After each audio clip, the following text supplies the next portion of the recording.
Joe Comerford here from Joe Comerford Muay Thai. Funny that, because that's my name. Welcome to Chok Muay Chats, episode 8. I'm here with one of the leading combat nutritionists in the world, Peter Miller, who originates from Liverpool. He has almost over 50 fighters under his development at the moment. So thank you, Peter, for your time, for being on this episode. Pleasure, mate. Welcome to Chok Muay Chats. It's very Muay Thai orientated. So Me. if you like this episode, please like, share, and subscribe. It will be available on YouTube and Spotify. So, Peter, welcome. Thank you for that. Thank you, mate. Let's get straight into the nitty-gritty of it. Let's do it. So, one of the things I wanted to ask you is about the old wives' tales of nutrition. Okay, so Yeah.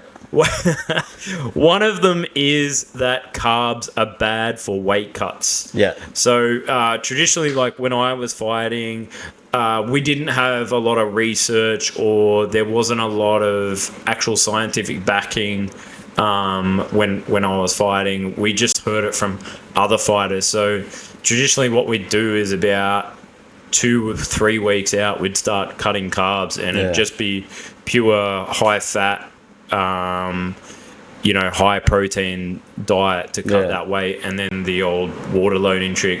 So can you tell us about the carb myth?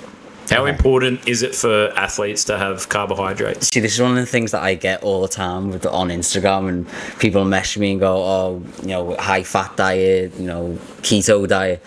And probably carbs are just the most important fuel source for fighters. Anything at a high intensity is fueled by carbs, not fueled by fat. If you're hitting pads, doing any hard sparring, carbs are the main fuel source for that. So it's always really important to keep carbs as high as possible right up until fight week. Because, as you said, what a lot of fighters do, because they need to lose a lot of weight, or they're too big for the fight weight, they'll cut. One of the first things they do is cut the carbs out straight away, and then obviously their energy levels drop. And then when it comes to fight week, you can't really utilise the low carb strategy as a fight week strategy, because you've already cut it out 2-3 weeks out. Because I don't know if you viewers know that, like 1 grams of carbs binds to 3 grams of water. So if you're having a lot of carbs throughout fight camp, when it comes to that final week, and then you cut that out, you can potentially lose 1 to 3% of your body mass. So always keeping carbs high as possible throughout fight camp up until fight week. And I try and give the analogy with like high fat diet is, think of putting like F1 unlike the petrol into an F1 car. Like the cars on the F1 car's a fighter, the car's going to go, but eventually it's going to gas out round the corner. So that's why like anything sort of high fat ketogenic diet is just not the diet for a fighter up until fight week. Then we can utilize different strategies, but so that it's interesting you say that, like, about the ketogenic diet, because I mean that's one of those things that I think fighters have trouble dealing with, is fad diets. Like it is a thing in the combat circles, is people will try fad diets. And like, I'm not knocking anybody's lifestyle choices, whether they be vegan or whether they be carnivore, but what do you think is the best and most nutritious, I'd say, lifestyle for fighters? That's a very good question. I think firstly you want to kind of take a step back and strip it down to where what does the fighter compete at, what weight class does it compete at, what's the walking around rate, because that will make a big influence on their whole lifestyle. Because if they're fighting too big for their weight class, then the yo-yo dieting scenario is going to happen continuously all year round. But if they're fighting it quite close to their weight class, then that doesn't happen. They can kind of maintain a healthier diet. I think that's the biggest thing that I try and stress to fighters is is getting like a body composition assessment to determine where's your weight, where can you realistically get to, and then you can kind of work forwards from there. Because you probably know yourself, people say, oh, what weight class you compete at? Oh, compete at 70. Why? Oh, because my coach told me to. There's no kind of like rationale behind it. No. Oh, he gets to 70. Does he get to it optimally? Does he? So I think that's a big thing for fighters. If you get that body composition assessment, then you can determine your all year round diet then, because then you know that you don't have to for 4 8-week periods of the year have to starve yourself, drop the calories down, low energy, low mood, sleep. I'll go answer your question. Yes. Yeah. No. That's really good, and I think that's a really useful tip that, like, a lot of us didn't have back in the like the mid 2010s, was that we didn't know we should have got a body composition test. Yeah. Like even hearing that now, like. In my 30s, a lot of people are telling me, you should get your bloods done, you should get your body composition done, because it's really beneficial to knowing the how you should live your life, right? Yeah. And when you're fighting at a high level, but even at an amateur level, it's probably really worth doing, right? So no, that's a really, really valuable piece of advice. If you're listening at home, take out a notepad and a pen, because this is basically a nutrition seminar. One of the things you mentioned was the yo-yo dieting, right? Yeah. And it's a pretty common thing amongst fighters, is the yo-yo dieting, where a fighter will starve themselves for the week or the 2 weeks leading up to the weight cut, and as soon as it comes to after the weigh-in, ice cream and pizza, all the worst things you can do, and then a week after the fight, the same thing, binge eating. There's a real connection between the weight cut and what I would consider an eating disorder amongst fighters. I mean, I've suffered it from myself, and still post 5, 6, 7 years post fight career, still suffer from overeating. As much as I try and eat whole foods, I still eat way too much. What do you think are some ways that fighters can counteract that from happening to them? And obviously, there's things like, getting the body composition test, and we can take a step back about talking about that. But in almost the immediate sense, what do you think are some strategies that fighters could take to mitigate some of that excessive eating? I think one thing as well, you probably know yourself, when people think to lose weight, you have to eat really plain, boring food. So then when you're in fight camp and you eat nothing but boiled chicken and broccoli and rice, and there's no flavour to it, so then when you finish the fight, your whole body's like, shit, I actually need to eat something, some sugar, some tasty food. So then that's when you go out and you go and binge eat, and it's that kind of all or nothing mentality where you feel like you have to really, really limit yourself, but you can actually lose weight whilst enjoying foods that you like. And I think it's kind of, luckily now, there's a lot of, 10 years ago there never used to be any kind of research on combat sport and nutrition. Now there's stuff like with the UFC PI bringing out stuff about, healthy eating practices, so fighters are now realising that they can actually, be in a fight camp, eat good food. And I think that's probably the first one I'd think on the top of my head.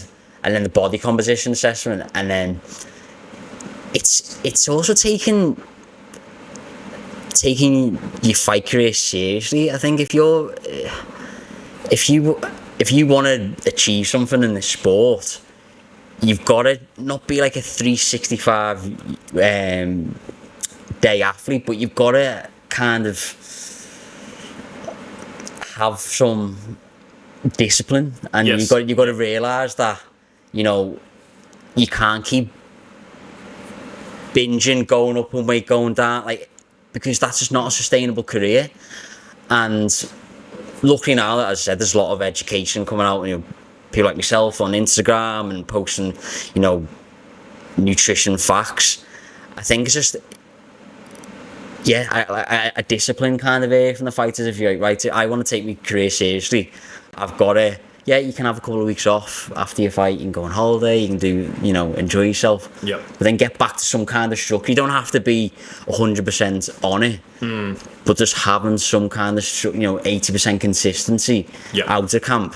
And then when you come back into camp, you haven't ballooned up in weight, you're sort of in a better starting point. Yeah, so it doesn't just end when the fight finishes. Because that's what people think, I've finished the fight, that's it now, go missing. I have it all the time, people work, they go missing for 2-3 months. AP, back on the plan again, I've got 3 months, but I'm a little bit heavier this time. And then the next one, they may be like a kilo heavier the next time. And then half a kilo, and a little bit extra body fat, and then the calories we were giving them first time round isn't quite enough, so we have to drop it down a little bit more, and then they cut a little bit more water just because of that constant just up down cycle. There's one thing that's not really ever spoken about in any of this stuff is substance abuse. Yeah. So what I was wondering, and what especially in Australia, right? Yeah. In Australia and England, we're quite big drinking cultures, so it's not uncommon for fighters to, you know, like finish a fight and go on a big bender and that sort of thing. How does alcohol impact on a fighter's recovery post fight, do you think? I think firstly with alcohol, the calorie content of, you know, you have a pint of beer, that can be like 250 plus calories. So if you're going, you know, on a big binge and you're having 10-15 pints, that's a significant amount of calories on you. And then you're getting that takeaway after, you're getting the Hungry Jacks, and then you're getting all this. So that can also like hamper even when you're doing any kind of exercise. I've been studies that have shown that if you drink alcohol after a training session, that can actually hamper any kind of muscle adaptations from that training session. So it's really it's hard because you try and give, a lot of people think a nutritionist is this boffin and you got to give the, you know, be really strict, and I try and be as human as possible and go, right, win or lose the fight, you are going to go out and enjoy yourself. But it's also having that objectivity and going, like, you can have stuff in moderation but not go missing for 3-4 weeks. So you in your planning, do you so when you plan for athletes, do you give like a window period for them to go out and splurge a little bit, or is it more about just keeping the balance and moderating it? I think it all really depends on the athlete and where they're at. If they're, like, I'll give you an example in fight camp where if the weekly weight loss numbers were on target, you're training well, everything's going well, and it comes to a Sunday or Saturday and go, oh, well, it's so-and-so's birthday, can I go out and get a burger or steak? I never really say no, because I want them to have that flexibility. I don't want them to be so rigid, because that's when kind of that disordered eating does happen, where it's that all or nothing mentality where I have to follow the plan to the absolute T, and then if I go off it, I up. I'm up now, that's it. I might as well carry on with the kind of thing. So I try and give that flexibility where if you're doing the right things and you're consistent and you want to go out for that meal, then by all means do it, because it also makes that like psychological sense in the fight camp. Where like, oh, well, I know if I've trained well all week, I can. Obviously, it's a little bit different if you're going to like an all-you-can-eat Chinese buffet. That's a little bit of a different concept. But you know, when I just like steaking a meal out with the family, you can do that, but you just got to make sure you're consistent that 80% of the time. The just going a little bit more tangential, because I'm trying to soak everything in. Okay. And then I'm trying to remember everything that I wanted to talk about. I ran into.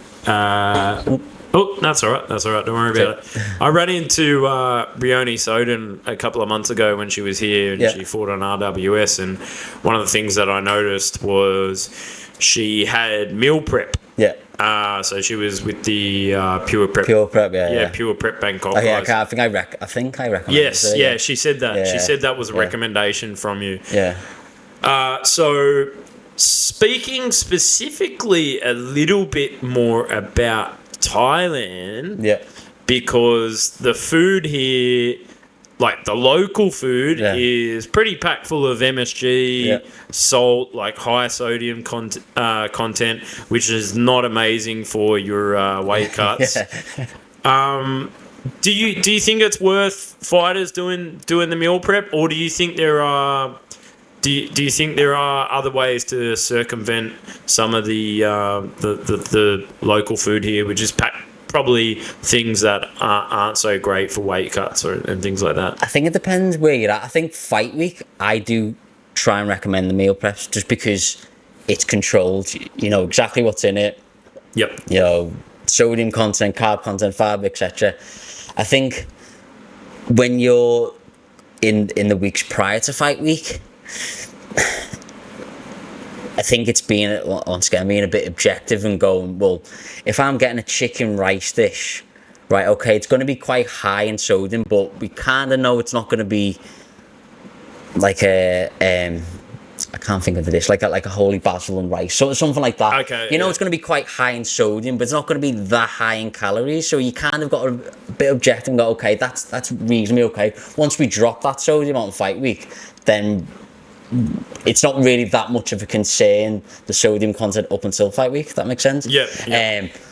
But in terms of the fight week meal prep, I always try and stress to the fighter, like, look, to spend that little bit extra money, you've got all your food there, it's controlled. Because I've had it before where the fighter's gone, oh, we don't know where to eat, and we've gone out and they've had something, they've gone, that was really salty, that, and then the next day the weight hasn't dropped the way we wanted it, and then it's kind of, you're leaving it down to guesswork, and you're putting your faith into someone's hands who's not a nutritionist, just cooking food. No, that's right. So the meal preps are, like, the pure prep's really good out here, to be fair. You know, you can build your own box, they're really responsive when you know, all the guys I have on one, and in RWS we do that.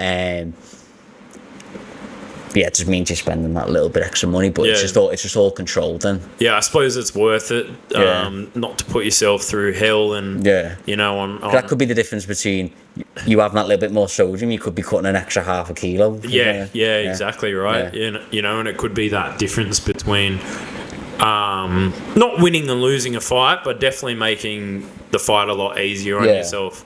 You know, because there's nothing like being punched in the head or being punched in the body when you've had to cut an extra 2.5 kilos on the last day because I wanted to have that somtam during the week, which is packed full of salt anyway. So 100%. I think also as well, it depends with the situation where you're at in Thailand too. So I've got people who have got like a condo and they can cook their own meals, and then people in hotels.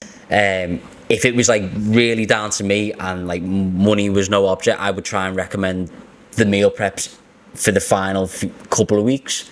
But then obviously it's just cost and stuff. But then, as I said, like, if you're going out and you're having a chicken rice kind of dish, you know, avoid the kind of the fried egg and stuff like that, because that's obviously, that's a lot of the time that's swimming in oil. But you can kind of go off it from there. But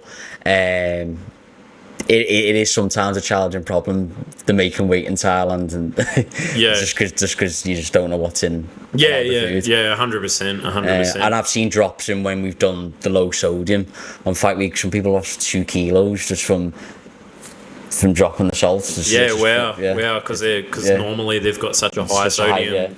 And just drop it out to just maybe that's what I need to do. It's funny that, you know, we're talking about the sodium thing, and I wanted to move a little bit onto the importance of hydration, especially for athletes in Thailand, because my focus isn't really on combat sports, but it's specifically on Muay Thai because I'm a Muay Thai guy. Yeah. And I try and educate a lot of people about what they should do when they come here for a fight camp or for a training trip. How important is hydration? Because we know it's important, but how important is especially in Thailand where the humidity can be 80, 90, 100% sometimes. Like you, when you're over, you probably noticed when you first came out here and you did your first training session, like holy it's absolutely roasting hot. You're pouring with sweat. You sweat choose the humidity because the water vapor pressure, there's water in the air, so the sweat sticks to the skin. You tend to sweat more, so then you lose more fluid, and the hydration part post exercise is so important.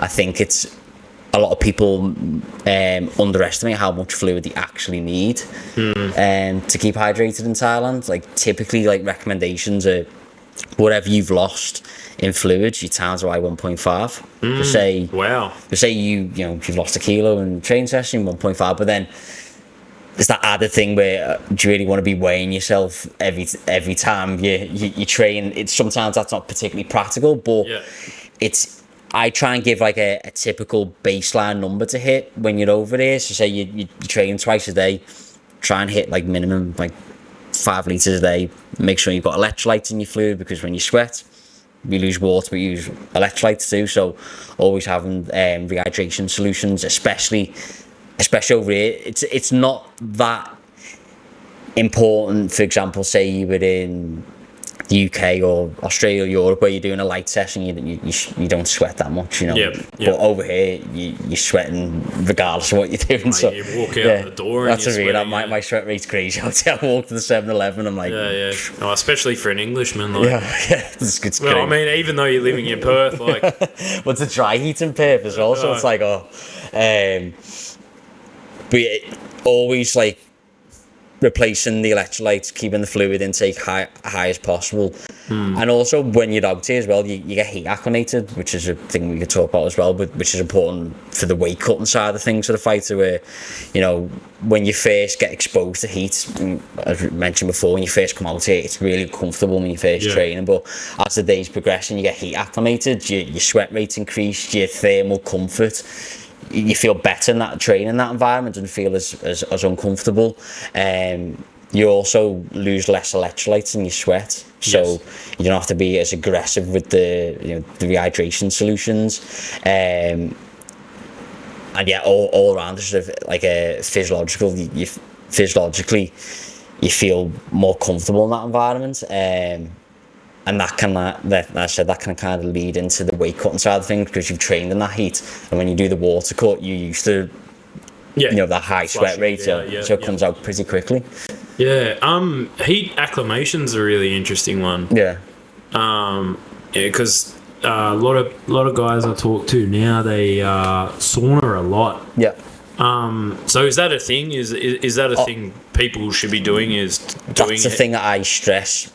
I check. I've even got a form on my check-ins is about the heat acclimation. Like anyone's doing any kind of water cut, you need to get into the heat acclimation, because the way I look at it is, say you're living, give a real obscure scenario. Say you're living in Iceland and it's the middle of winter and it's absolutely freezing. You haven't been exposed to any heat for 6 months, and then you've got to cut weight.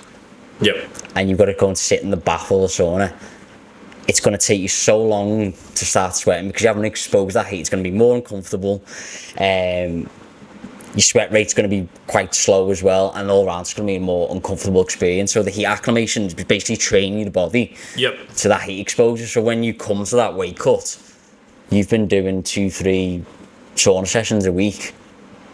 You get into the sauna when you're that final cut, and you're like, I've done this for the past 8 weeks, so this is I'm exposed to this now, because you might have done a weight cut yourself and you've just gone boom, sat in the sauna and like, holy shit, this is so hot. I've done no kind of like heat exposure. And I've seen massive differences from someone's gone start a camp, 8-week fight camp, got them in the sauna, each week do like a progressive overload. So say you can only tolerate 15 minutes in the sauna first week. Next week go to 20 minutes. Next week go to 30. And then every couple of weeks jump in the sauna, weigh yourself before and after and see what your sweat rate is. And then when it comes to the water cut, we know, okay, well, he's been losing 800 grams in 20 minutes and he's got 2.5 kilos to go. Okay, well, that's going to take him, maybe three rounds in the sauna. It's never going to be actually to the absolute T, but we've got a rough estimation of how long the cut's going to take instead of going in blind and going, okay, well, he's got 2.5 kilos to cut. How long's it going to take? I've got no idea. Yeah. Well, that's really interesting because I didn't know that. Yeah. I haven't done much research into the heat acclimation. Yeah. Like, I was going to the sauna a little bit at the beginning part of this year, and I was enjoying it. Yeah. But I've always been a bit triggered by saunas because I used to do some really rough cuts, man. Yeah. Like, I used to walk around about 65, and I think the lowest I've cut down to was 57.5. So that's it's a horrendous. I think the thing is as well, when you're saying about the scarring with the sauna and the bath, that's a big thing where I'll say with the heat acclimation, you either do it, in the sauna or the bath, or you can train in the heat. That's heat acclimatization. So heat acclimation is like a not a natural setting, so like the bath or the sauna. So heat acclimatization's in like an environment where people in the Olympics will go and train in hot climate and stuff like that. Yep. And when I've suggested the bath to fights, they go, I absolutely hate the bath. Why? Because I've had such a terrible experience when I've been in the bath. It was too hot, I really struggled, and then they'd be like, well, did you monitor the temperature of the bath when you cut away? No, I just had it as hot as possible.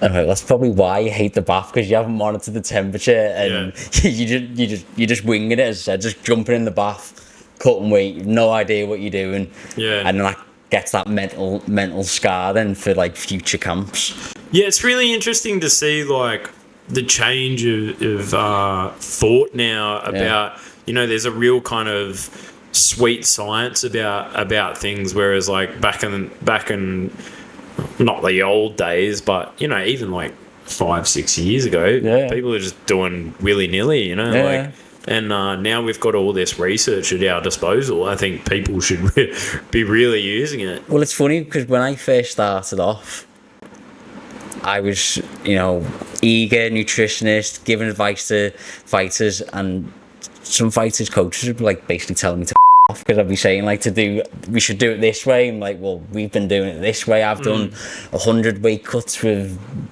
blah blah blah, and then you try and give them the science safe way, and they just completely dismiss it. Luckily now, the people I work with, people tend to listen. But when you first starting off, there was so much resistance. That's only 2.5, 3 years ago. Yeah. I think that also comes down to people's egos as well. As that's just an ego thing, I did a video a while ago on outsourcing and the value of outsourcing to think for trainers, things like S&C coaches, even boxing for Muay Thai and of course nutritionists, right? Yeah. It's not a trainer's job to be a nutritionist. It's not their job to be their S&C coach. It's their job to get their technique down. Yeah. And I believe that, and a lot of my friends in Sydney and Australia believe that as well. Yeah. So there's real value in outsourcing to guys like you and doing the right thing.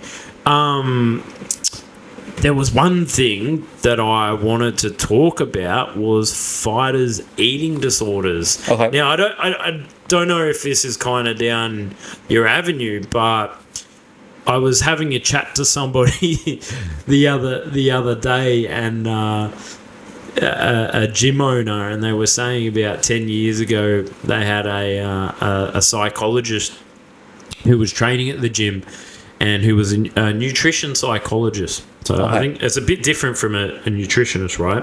Yeah. So they were specified in eating disorders, and she said, oh, just so you know, all of your athletes are going to come out of here with a eating disorder of some sort. Are you finding now that because of the information and because people are starting to outsource a lot more to people like yourself or even other nutritionists that these eating disorders are becoming less and less, do you think? Or do you think that... I think it's still around. Yeah. I've worked with fighters before, and because of their previous weight cutting experiences that we spoke about before, that like numbers obsessed, like they don't have Heinz light mayo in Coles, they have another brand, and it's like there's maybe like 10 calorie difference, and like, oh, can I get it? And I wouldn't say it's training out them, because that's probably doing a disservice to it, but it's kind of educating them to go, right, like, you don't have to be that numbers obsessed and relaxing. And I think when you're a bit more relaxed, it kind of rubs off onto them. Go, well, he's relaxed about it. Yeah. He's the one who's giving me my diet plan. Yeah. Maybe I can be a little bit more. But I've had, especially with female fighters as well. Yeah. That's ones where I've had issues where it's just been so numbers obsessed, and there's been like quite good studies in the military where they've had people who've had, like, people in the military have had to make weight, and that's a yo-yo dieted throughout the military career, and they're the ones they were the ones who had the eating disorders post military career.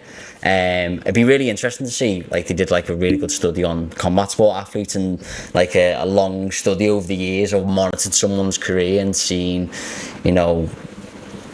has that had an effect on the whole career? But I think in terms of like research, that's probably one of the side of the combat sports research where it'd be really exciting for it to come out and get some really good case studies and seeing like the long-term effects of that. It's interesting, like, just thinking of Scousers. I was thinking of Paddy Pimblett, like he reminds me of myself a lot, like cutting horrendous amounts of weight and then really blowing up. And then post-fight career, that does have an impact on you, because like, obviously, and I'm always a bit transparent about this, is that post-fight career I became a pretty heavy drinker. And that's got a lot to do with it. Also has to do with just not looking after yourself and eating so I think if there's researchers out there definitely should be case studies and research put into this field, because the amount of fighters I've seen that have struggled post-fight career with eating disorders, and it's probably also a psychological thing that needs to be addressed as well. And I think it's also like the direction. If you finish your career, a lot of people, that's been their life for 10, 15, 20 years, and then that's gone. That beacon's gone now, so that's when it kind of goes, and you're obsessed with that, your fight career. That kind of obsession goes into other avenues then, and then you're drinking, or you're going out binge eating, binge drinking. It's I think even the first point like we spoke about like the body composition assessment and competing at a weight class where you're not starving yourself for weeks on end, and you're having them, it's probably the wrong word to say a healthy weight cut, but you're not cutting large amounts of weight. So then when you finish your fight career, you haven't experienced that yo-yo diet and the binge eating. Maybe a more achievable weight cut. More achievable, and like I've had so many fighters that have moved up a weight, and the fight career is complete. Like Johnathon Haggerty's moved to a weight class, and look at him now. He's unbelievable. He was unbelievable before, but he was struggling to get to that weight class, and now he doesn't cut a lot. And he's walking around a good healthy weight. He's eating lots of food, and I think that should be a really good example to someone to go, well, I can fight. Could he make 61? Probably could. Still, but would he be absolutely killing himself to do it? Yeah, but that doesn't necessarily mean you should be doing it.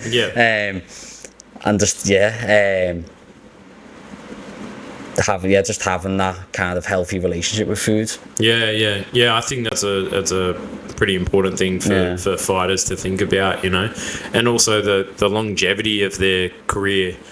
I feel like a lot of fighters are quite short-sighted in consideration of their fight career. So you know, they need to treat it their fight career as their full-time job.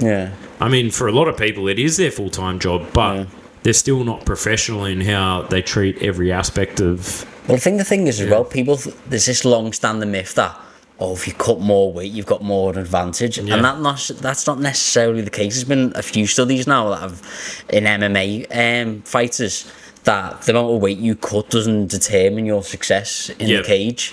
So that's a long withstanding myth. I get it on my page where I'm talking about, you know, doing a weight cut healthy, and then you get messages, well, you know, then I'll come in, you know, too light and it being a disadvantage and all that. So, no, that's not the combat sports athlete. It's so multifaceted.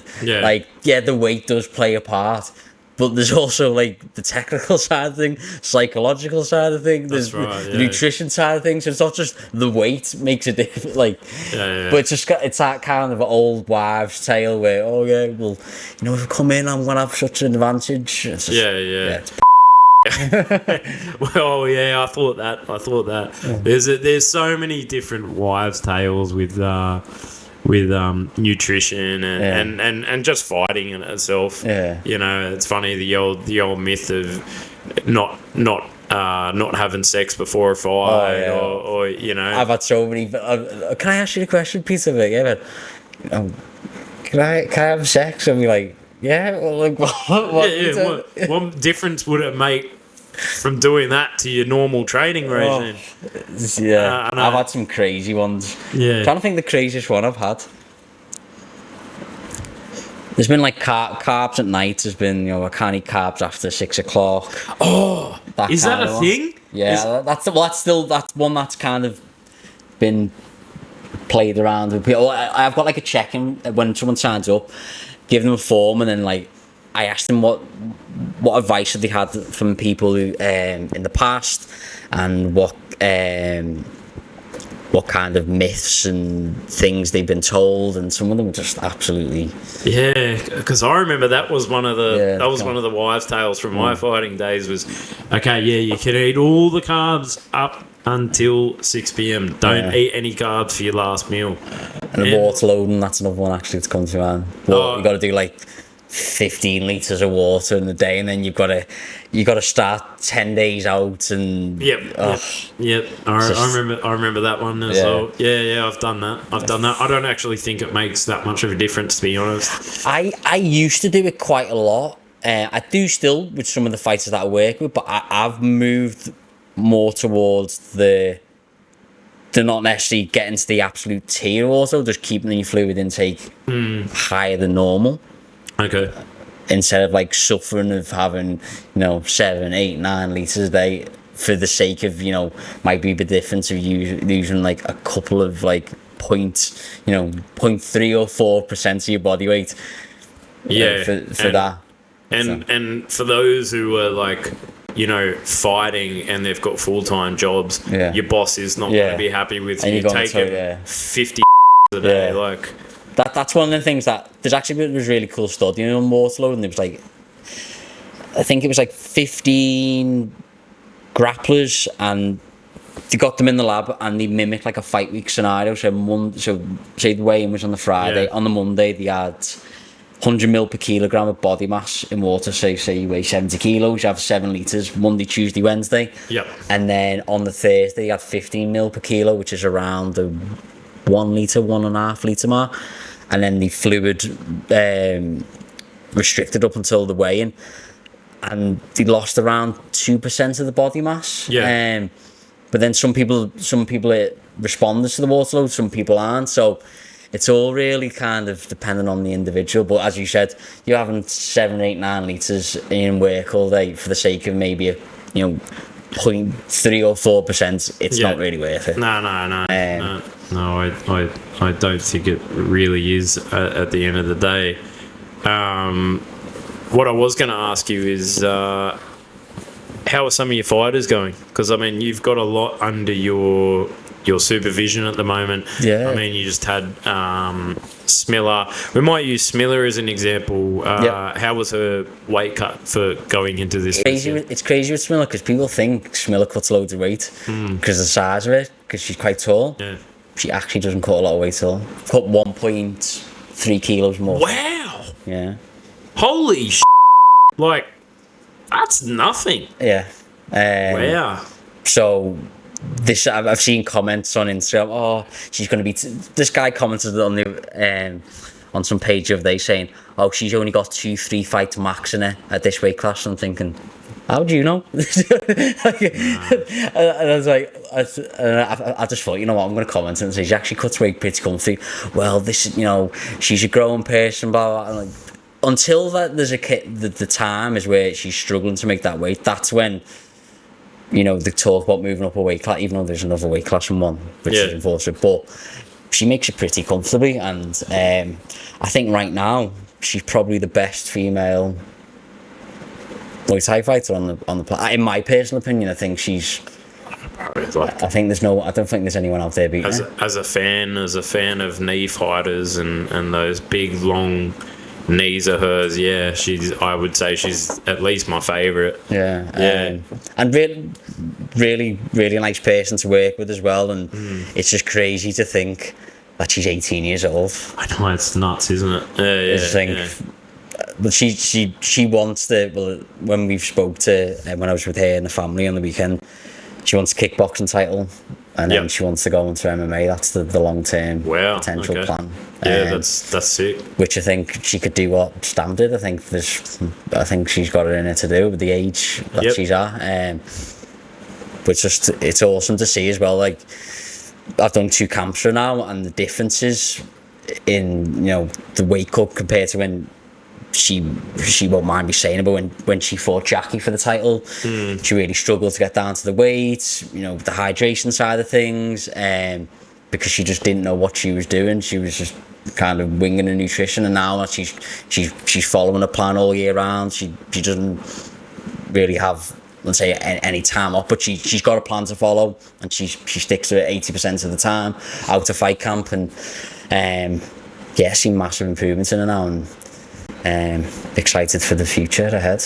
Do you think that's one of the foundational things for fighters, that they need to follow a plan and, you know, not really? Yeah, I mean, like, you know, there's obviously got to be a little bit of leg room, but I mean, that's a pretty good way of instilling discipline in an athlete. Is, and I think you learn as well when you're following a plan.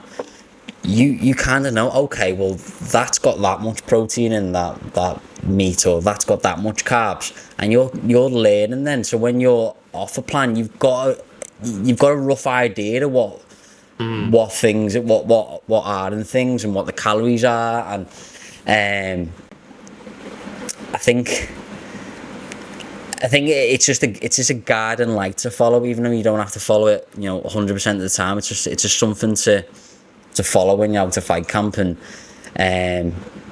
you know, Smilla, like, out to fight camp, would message me and say, oh, well, went out for food, did this, or I didn't follow the plan this week. Okay, cool. Like, that's all good to say. That's life, you know. You're busy, you've got friends, family to do, like, it's cool. Like, and it's just having that relaxed attitude. And then when we mentioned before about when you're relaxing, they're like, well, okay, I'm alright then. Instead of like, oh shit, get back on the plan tomorrow, like, what are you doing? And then they're like, you know, they're like, overdone. And just being, I try and just be as relaxed as possible. And then that kind of rubs off on them. That's a really good way to be about it.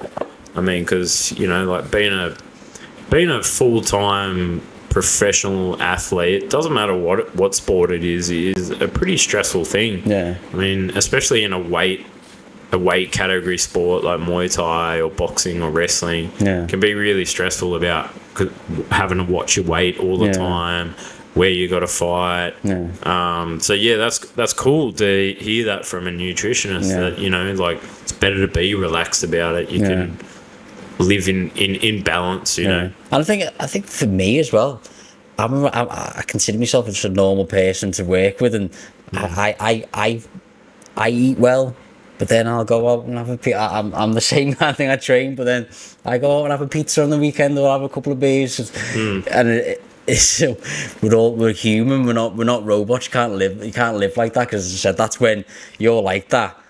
That's when the OCD, disordered eating pattern, kind of starts creeping in. Then, it's just kind of having a lax nutritionist vibe. Yeah, I love it. Where can people find you? Best place to find me will be on my Instagram, condition.nutrition. Should be the first page that pops up. If anyone needs any advice, just drop me a message. I'm always active on social media. And also, who are some of the athletes that you've got under your wing, just so people know that you're credible? And Smilla Sundell, Liam Harrison, Johnathon Haggerty, Michael Savas, Nico Carrillo, Amber Kitchen, Nathan Benden, big ginger Hugh O'Donnell, Lyndon Knowles. I think I'm going to forget loads of people. It sounds like you've got everybody under your wing at the moment. George Jarvis, got especially in like the UK Muay Thai scene, pretty much work with the majority of people at the moment. But lucky to work with so many top people, and also like makes me want to improve my practice as well, where these people are training hard every day to get better. It puts me on my toes to go, well, I need to be continuously be better. That's awesome, man. Like, and I've seen your stuff online, and I really appreciate the there's a lot of free advice you're giving out there as well. You know what I mean? Like, stuff does cost $1. I mean, you got to make a living too, but a lot of the stuff you're doing is off your own back, and that's awesome to see. So thank you very much for your time, and thank you for coming on. I really appreciate it. Giving us some insights into how we can cut weight better, how we can mitigate some of these eating disorders amongst fighters, better nutritional practices. So thank you, Peter Miller from Condition Nutrition. If you could subscribe to this episode, that would be amazing. I'm Joe Comerford. This is Peter Miller from Condition Nutrition. Chok Muay Chats, episode 8. Thank you very much. Peace out.